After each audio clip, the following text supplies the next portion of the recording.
Hello, Uta here of Trans Widow Uta Hagen YouTube channel and WordPress blog, Trans Widow. No, my WordPress blog is utahagengrasswidow.wordpress.com. At one time, I tried to promote the term grass widow for us trans widows, but I've given up on that. It was an old phrase from uh, Middle Ages in Europe for a woman who no longer lives with her husband but is a respectable woman. Now, I'm going to try to speak louder than seems natural for me because I do have some congestion from allergies, and I apologize that the volume on one of my previous videos wasn't what it should be. Um, to me, I sound louder than I am, so that will go away. I'm doing some remedies for that. Now, this is a Sweet William. They've started blooming. They are perennials, garden perennials, and this is a wild geranium, which I'm so happy that I've been able to uh, uh, generate more of. They are a native wildflower in the US, and I really want to get a little clip posted of bumblebees going to these flowers because they cause the flower to droop down from their weight when they're gathering their nectar. So now, today's topic is rather serious. This is about the false narrative involving self-harm and suicide that is promoted by trans ideologists. I call them cross-sex movement ideologists. And there's an article that I'm just going to be quoting sections of. It was from the Daily Signal, which is the newsletter of the Heritage Foundation.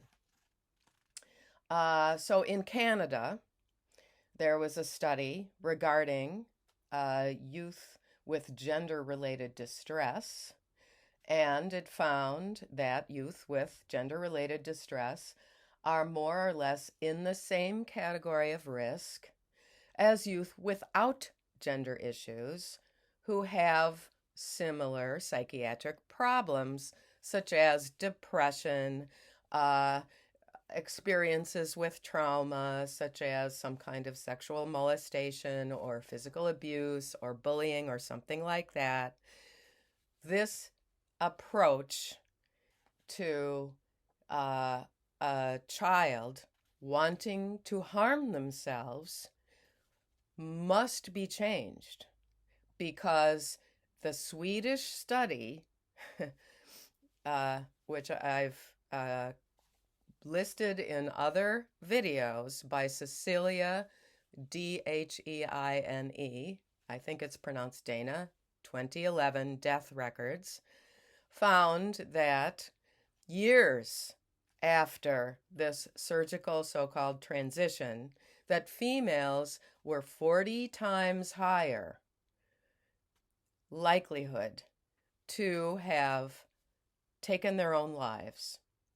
And natal males were 18 times higher to have taken their own lives than the controls. And this was from the study of death records of the group studied was in the situation of having had those surgeries between 1973 and 2003, and they had died by 2011. Now, it seems to me that if people really wanted to know what was going on, they would follow up at the Karolinska Institute and try to contact those families about what was really going on. But Sweden has changed its approach. The approach towards the lead up to surgeries is very much toned down, slowed down. They're emphasizing better therapy. And I pose that movement, such as in my Movement for Wellness playlist, would also help to get reconnected with both your solar plexus and your pelvic girdle. Now, I had a commenter who said something about twerking and the pelvic girdle, and are you supposed to connect with your sensuality through that or something like that? And the truth is that, as I put in my reply, although it was a little bit of a jokey comment from a new viewer, I replied that your pelvis and your lower abdominal wall is a very, very important place to be in touch with so that you can stand up straight and feel strong and have intestinal health. And so the entire abdominal wall, which goes, just ends right before the solar plexus, the entire abdominal wall is a very, very important set of muscles to have strength in, because the sensation of strength in your abdominals can help to combat feelings of stress. And I know this from my own experience, having acquired PTSD as a result of the stress my ex-husband put me through and the financial stress. So, just to repeat, youth with gender-related distress are more or less in the same category of risk as youth without gender issues, but with similar psychiatric problems. That was a Canadian study. Researchers in Finland found evidence of severe psychopathology preceding onset of gender dysphoria in 75% of patients seen in the country's gender clinics. Now, in the Scandinavian countries, they are doing research about this, which is just more honest than is being done in the United States, where all of the research seems to be either funded by the captured National Institutes of Health or the pharmaceuticals industry. So I'm just going to, go through some highlights, because I think it's important to have your response prepared when this, but they will kill themselves if we don't have them go through all of these surgical procedures so that they can pretend that they are the opposite sex.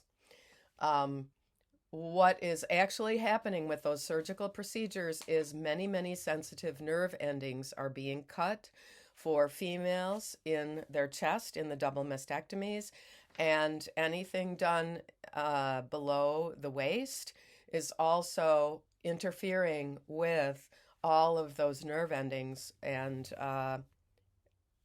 the recovery is requiring lots and lots of opioids, and for males, it is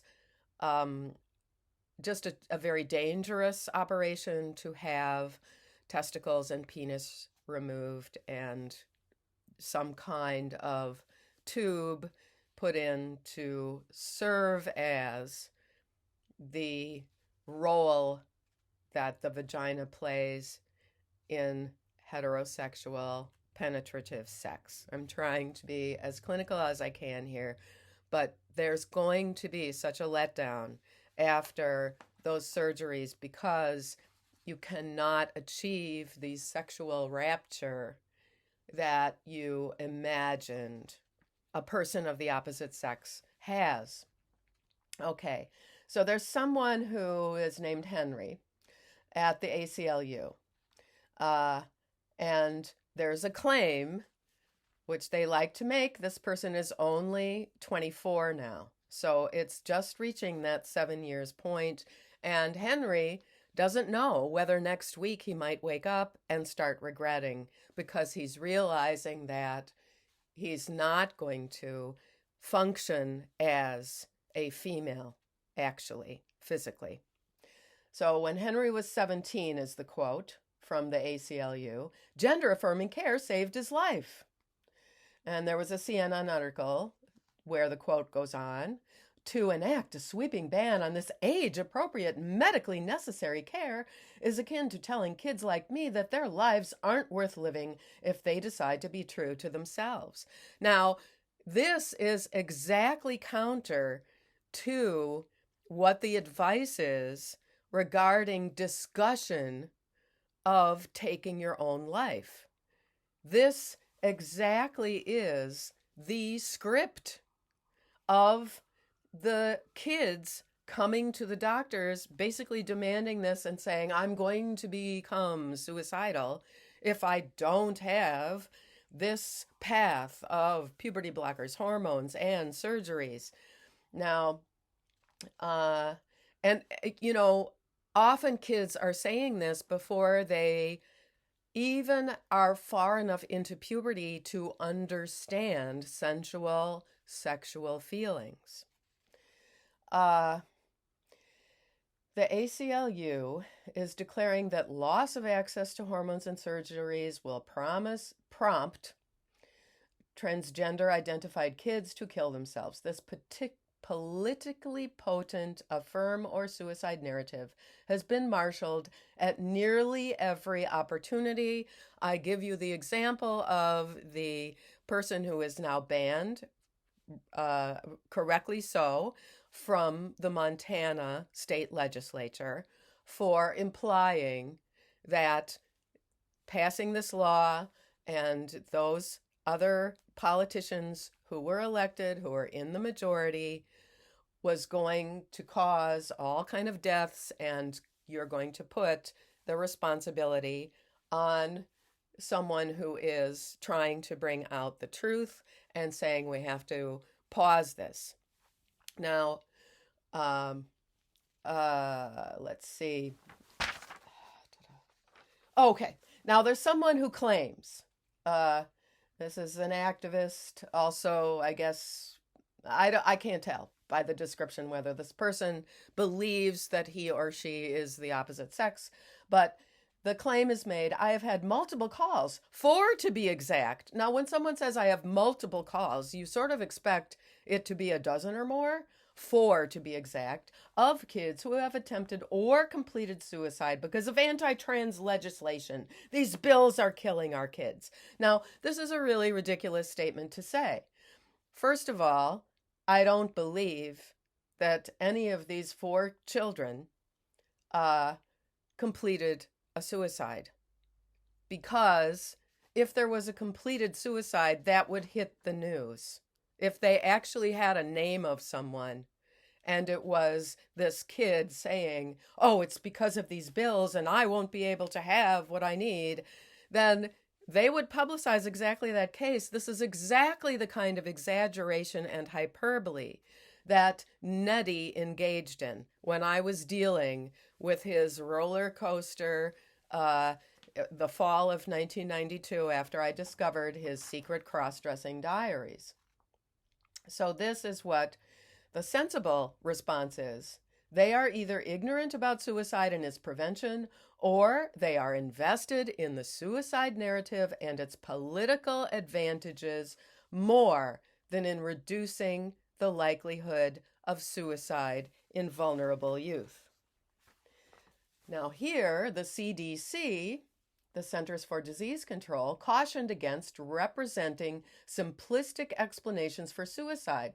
Suicide, the CDC explained, is never the result of a single factor or event, but rather results from a complex interaction of many factors and usually involves a history of psychosocial problems.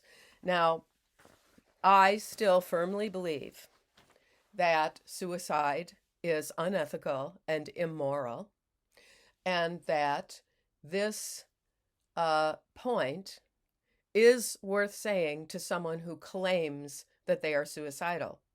Now, when Nettie basically indirectly threatened suicide, I said to him, and I had been coached by a PhD psychologist, when I called him and said, this finding knives hidden in the apartment and your roller coaster emotions and your accusing me of things is too much. I am responsible for our little children who are 1 and 4, and therefore there I am.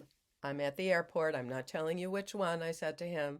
And then he made this indirect threat that he would commit suicide. And I said, your blood will not be on my hands. You need to take responsibility for yourself if you really feel that way. You call 911 or you walk yourself over to the emergency room and you get some help. But you are working, you are supporting 3 people. I made the sacrifice of being an at-home mother, and I gave birth to these 2 children, and it is my responsibility to do what I need to do to keep my children and myself safe, and you are too dangerous to be around. Now, this is actually what they need to hear. After that, he went into a detransition period. And what he should have done is what I asked him to do, which is to go to a trauma therapist and deal with his extreme dislike of his father, his extremely negative and unsafe experiences of trauma from his father beating him as a child, and also his father's OCD or possible autism that everyone in the family was dealing with. I was too young. I was only 18 when I met them. I was too young to understand this dysfunction. And when we first met, he was doing all this physical dancing kind of activity. He never expressed any of this stuff. We were together when we weren't at work or in class. And he told me that he didn't always feel this. So it is really up to those people making this gender dysphoria diagnosis to be more responsible and to stop promoting this suicide narrative. It is immoral and unethical. Serious one. Get out in the garden.